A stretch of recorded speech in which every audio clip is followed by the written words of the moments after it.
반갑습니다. 성도 여러분, 한가람 아침 묵상에 오신 여러분들 환영하고 축복합니다. 오늘 말씀은 마태복음 9장 14절로 26절까지 말씀 함께 살펴보겠습니다. 그때 요한의 제자들이 예수께 나와 이르되 우리와 바리새인들은 금식하는데 어찌하여 당신의 제자들은 금식하지 아니하나이까? 예수께서 그들에게 이르시되 혼인집 손님들이 신랑과 함께 있을 동안에 슬퍼할 수 있느냐? 그러나 신랑을 빼앗길 날이 이르리니 그때에는 금식할 것이니라. 생배 조각을 낡은 옷에 붙이는 자가 없나니 이는 기운 것이 그 옷을 당기어 헤어짐이 더하게 됨이요 새 포도주를 낡은 가죽 부대에 넣지 아니하나니 그렇게 하면 부대가 터져 포도주도 쏟아지고 부대도 버리게 됨이라. 새 포도주는 새 부대에 넣어야 둘이 다 보존되느니라. 예수께서 이 말씀을 하실 때에 한 관리가 와서 절하며 이르되 내 딸이 방금 죽었사오나 오셔서 그 몸에 손을 얹어 주소서. 그러면 살아나겠나이다 하니 예수께서 일어나 따라가시매 제자들도 가더니 12해 동안이나 혈루증으로 앓는 여자가 예수의 뒤로 와서 그 겉옷가를 만지니 이는 제 마음에 그 겉옷만 만져도 구원을 받겠다 함이라. 예수께서 돌이켜 그를 보시며 이르시되 딸아 안심하라, 내 믿음이 너를 구원하였다 하시니 여자가 그 즉시 구원을 받으니라. 예수께서 그 관리의 집에 가사 피리 부는 자들과 떠드는 무리를 보시고 이르시되 물러가라, 이 소녀가 죽은 것이 아니라 잔다 하시니 그들이 비웃더라. 무리를 내보낸 후에 예수께서 들어가사 소녀의 손을 잡으심에 일어나는지라. 그 소문이 그 온 땅에 퍼지더라. 자, 오늘 말씀에는 두 개의 사건이 펼쳐지고 있습니다. 사실은 세 개 같이 보이는 두 개의 사건이죠. 첫 번째는 요한의 제자들이 와서 금식의 문제로 예수님께 태클을 걸고 있는 이야기가 나오고요. 두 번째는 12의 혈루증 여인의 이야기, 그리고 죽은 여인을 살려내는 소녀를 살려내는 이야기가 묶여서 이야기로 나오고 있습니다. 저는 이 두 가지의 사건 이야기를 함께 오늘 메시지로 나누고자 합니다. 첫 번째 사건을 한번 보시죠. 요한의 제자들이 예수님께 나와서 이렇게 질문을 던졌습니다. 우리와 바리새인들은 금식하는데 어째서 당신의 제자들은 금식하지 않습니까? 라고 이렇게 질문을 던지고 있습니다. 이 질문의 목적이 뭘까요? 그들이 말하고 있는 금식은 도대체 뭘 이야기하는 걸까요?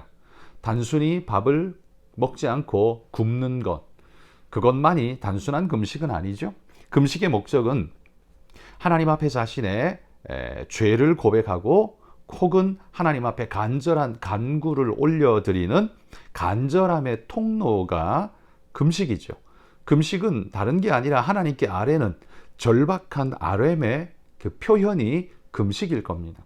근데 이 시대 요한의 제자들과 바리새인들은 이 금식을 어떤 절박한 사건이 있거나 회개할 요소가 있거나 어떤 것이 있을 때가 아니라 그냥 정기적으로 일상적으로 그냥 그렇게 금식을 많이 행했던 것입니다. 정해놓고 했다는 거죠. 그러니까 이 금식은 목적성이 불분명한 상태에서 드려지다 보니까 이 금식은 자신의 경건성을 보장하는, 나타내는 표현 정도로 가치가 전락하게 되어버렸습니다. 원래 금식의 목적은 하나님을 향한 간절한 고백이었습니다. 자신의 죄에 대한 안타까운 회개와 하나님을 향한 간절한 고백이 이 금식이었는데, 그렇다면 철저히 그 목적이 하나님을 향해 있는, 하늘을 향해 있는 목적의 사건이 금식입니다. 금식이라는 건 통로일 뿐이죠. 자신과 하나님을 연결시켜주는 간절한 통로가 금식이었습니다. 그런데 지금 이들 바리새인과 요한의 제자들이 하는 금식은 그냥 정기적인 금식으로 일상적인 예식화되어져 버린 이 금식은 어떤 의미가 있을까요? 이건 하나님 앞에 간절함의 통로가 아니라 내가 경건성을 잘 유지하고 있습니다, 내가 이렇게 경건하니 나를 좀 봐주십시오 라는 정도의 상황으로 밖에는 비춰지지가 않습니다. 이제는 금식의 목적이 하나님을 향해 보이는 하나님께 자신을 어필하는 것이 아니라 사람에게 자신을 어필하는 것으로 나타나고 있는 모습을 보게 되죠. 금식의 목적이 하늘에서 땅으로 내려와 버린 것을 볼 수 있습니다. 금식은 수단이고 목적이 하나님이었었는데 이제는 금식을 수단으로 해서 사람들이 봐주고 인정해주는 사람들이 목적이 되어버린 예식, 이게 금식이 되어버렸다는 거죠. 이 예수님 시대의 금식의 상황이 이렇게 정형화되고 정례화되어지면서 목적의 변질이 일어나면서 그들은 금식을 해야만 올바른 사람, 하나님을 사랑하는 사람의 표징처럼 되어버렸습니다. 그러니 예수님과 그의 제자들이 금식하지 않는 모습을 보면서 이들은 이들의 경건성을 의심할 수밖에 없고 당신들은 잘못된 존재들이다 라고 인식할 수밖에 없는 그런 잘못된 사인이 그들에게 오게 되는 거죠. 여러분, 금식의 목적이 제자리를 잃어버리면서 엉뚱한 방향으로 굴러떨어지면서 목적도 잘못되어지게 돼버렸습니다. 그러고 난 다음부터는 이 금식을 행하는 자들이 하나님을 향한 진실성과 간절성이 아니라 자신의 의로움으로 뭉쳐지는 이런 잘못을 낳게 되는 거죠. 이런 금식은 하나님이 원하는 것일까요? 사실 어제 본문에 보시면 바리새인들이 예수님의 제자들에게 질문한 내용이 나옵니다. 어찌하여 너희 선생은 세리와 죄인들과 함께 잡수시느냐? 이렇게 추궁하면서 질문했었죠. 오늘은 요한의 제자들이 질문을 던졌던 겁니다. 그런데 그 질문은 둘 다가 공이 뭐냐 하면 그 당시에 그 일반적인 관념과 종교성만을 가지고서 예수님을 트집 잡는 모습입니다. 본질은 온데간데 없이 껍데기만 가지고서 누가 더 경건한지 이렇게 해야 경건을 보장받을 수 있다는 듯이 이야기를 합니다. 그러나 주님의 관심사는 어디 있습니까? 세리와 죄인들, 그들을 변화시켜서 하나님의 백성 되게 하는데 이게 주님의 관심이었고, 오늘은 또 어떻습니까? 금식하는 자신의 의로움을 나타내는 게 아니라 하나님께 자신을 아뢰고 고하며 하나님과의 관계성을 찾는 금식, 그것이야말로 진짜 금식이다라는 사실을 우리 주님이 강조해주고 있는 것입니다.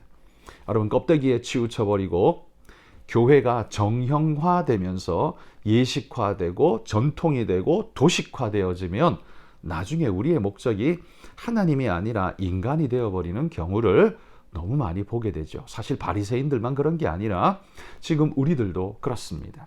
예를 들면 찬송가를 부르지 않으면 예배가 아니다 라는, 예전에 그러지 않았습니까? 그런데 지금 많은 교회들은 찬송가가 아니라 복음성을 정식 예배의 찬양으로 받아들이고 있습니다. 왜냐하면 중요한 건 찬송가 책 안에 있는 곡들 정형화된 것이 아니라 하나님을 전심으로 새 노래로 찬양하며 그 마음을 담아낸 본질, 그것을 추구하기 때문 아닐까요? 여러분, 무엇이 더 경건하다라고 말하기에 쉽지 않은 질문입니다. 그러나 정형화된 찬송가 안에 있는 곡들만이 예배에 쓰임받을 수 있는 곡이다라고 단정짓기에는 어려움이 있지 않을까요? 오늘 우리 시대에 이 시대의 언어로, 이 시대의 감정으로, 이 시대의 찬양 고백으로 드려지는 것을 새 노래라고 저는 생각합니다. 그래서 하나님이 성경에 말씀하신 새 노래로 찬양하라는 이 고백이 저는 틀리지 않다고 믿으며, 저는 그 고백으로 드려지는 것을 우리가 부정하고 거부해서는 안 된다. 그렇게 해서 찬송가 부르지 말라라는 말이 아닙니다. 찬송가도 부르고 이 복음 찬양이 그 말씀에 부합하고 우리의 전심을 하나님 앞에 담아내는 그런 수단이 된다면 그 수단 역시 우리가 거부할 필요가 없다라고 말씀을 드리는 것입니다.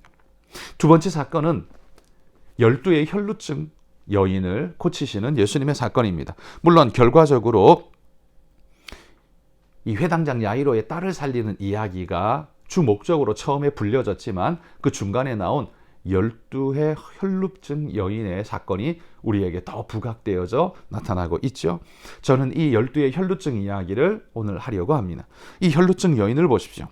이 여인은 요한의 제자들과 전혀 다른 모습을 보여줍니다. 뭐냐 하면 이 여인은요, 21절에 보면 이는 제 마음에 그 겉옷만 만져도 구원을 받겠다 함이라. 구원의 절차, 정결, 의식의 절차, 예법 이런 거 따지지 않습니다. 이 여인은 예수님의 겉옷만 만져도 내가 나음을 얻을 수 있을 것 같다는, 그게 뭡니까? 그분에 대한 믿음과 신뢰이죠. 그분에 대한 믿음과 신뢰가 마음속에 차오르니까 나머지 것들은 문제될 게 없었습니다. 예식, 절차, 상황 이런 거 다 관심 없었습니다. 오직 주님께 직접 다이렉트로 달려가는 그녀의 모습을 우리가 볼 수 있습니다. 그런데 저는 이 모습 속에서 이 여인이 어떻게 하다가 이런 마음을 가졌을까라는, 이 믿음을 가졌을까라는 생각에 빠지게 됩니다. 저는 그러다가 이사야서 6장 말씀이 생각났습니다. 이사야서 6장에 보면 이사야가 하나님을 배웠고 하나님의 보좌를 보며 그는 두려움에 빠집니다. 내가 죄된 인간으로서 하나님을 봤다. 왜? 하나님을 본 자는 죽는다고 말했거든요. 죄된 인간의 눈으로 하나님을 볼 수가 없거든요. 그렇게 두려움에 빠져 있는 그에게 천사가 제단 숯불에 핀 그 숯불을 가지고 날아와서 이사야의 입술에 대며 이것이 네 입술에 되었으니, 이 거룩한 것이 너에게 되었으니 너는 이제 깨끗게 되었다, 정하게 되었다, 걱정하지 마라, 이렇게 말씀을 하는 것을 봅니다. 이 이사야가 정결케 됨이 무엇 때문으로 말미암았습니까? 하나님의 제단 숯불을 대함으로써, 접촉함으로써 그가 정결함을, 하나님의 거룩한 정결이 그를 뒤덮는 은혜의 역사가 일어났던 거죠. 아마 저는 이 12의 혈루증 여인이 이걸 생각하지 않았을까 싶습니다.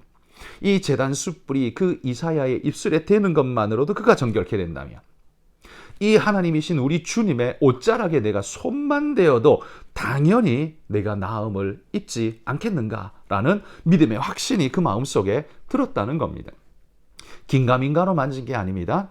그 마음에 확신이 들었기 때문에 그는 그렇게 행동할 수 있었고, 그 믿음의 역사가 현실화되어져 나타났던 것이죠. 여러분, 이 12의 혈루증 여인, 겉옷만 만져도 이 믿음으로 주님 앞에 적극적으로 나갔을 때, 절차도 없이, 예식도 없이, 아무것도 없이, 전통도 깨며 나갔을 때, 그때 예수님은 어떻게 응답하셨습니까?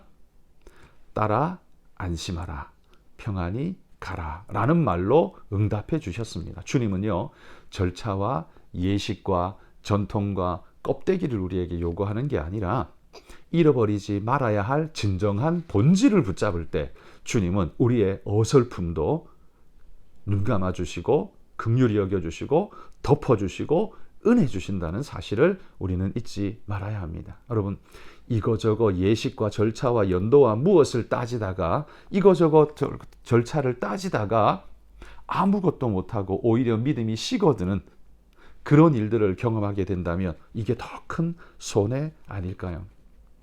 성도 여러분, 우리 마음속에 무슨 절차와 예식과 어떤 것들을 보다 더 중요한 게 뭡니까?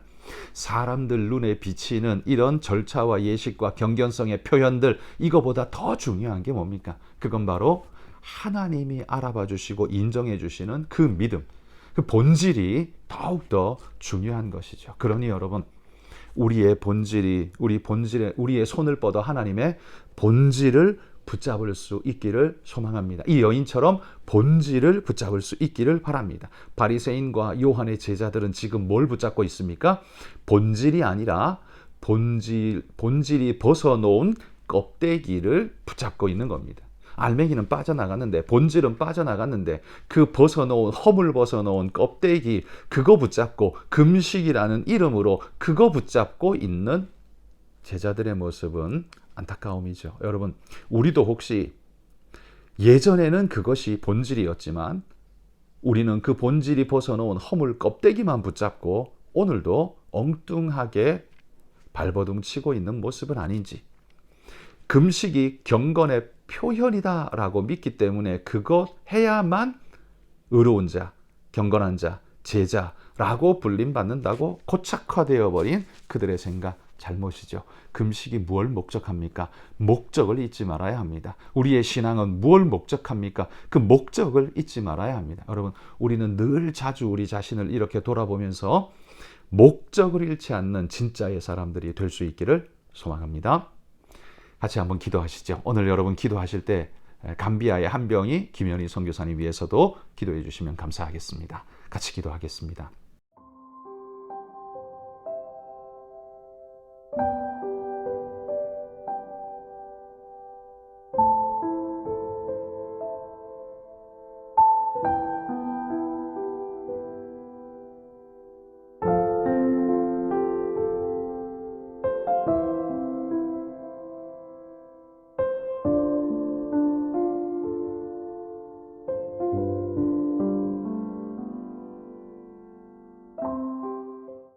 하나님 감사합니다. 오늘 주님의 말씀처럼 하나님, 우리가 본질을 붙잡지 못하고 본질이 비껴나간 껍데기의 허물만 붙잡고 있는 것은 아닌지 돌아보면서 진실로 하나님이 우리에게 찾으시는 진정한 하나님 사랑, 진짜의 하나님을 향한 갈망을 잃어버리지 않게 하여 주옵소서. 하나님, 그러나 본질을 노래하면서 이야기하면서 정작은 형식도 거부하고 본질도 찾아가지 않는 교활한 모습이 우리 안에 있지 않도록 하나님 도와주옵소서.